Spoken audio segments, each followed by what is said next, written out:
You ask Tiger to solve. This deals with linear equations with one unknown. The final result is x equals 17/5. Let's solve it step by step. Group all x terms on the left side of the equation. Subtract 3x from both sides. Group like terms.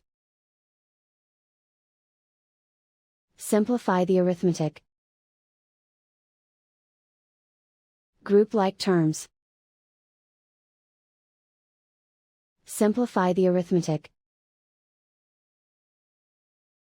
Group all constants on the right side of the equation. Add 6 to both sides. Simplify the arithmetic.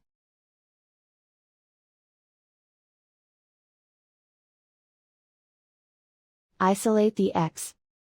Divide both sides by 5. Simplify the fraction. And so the final result is x equals 17/5.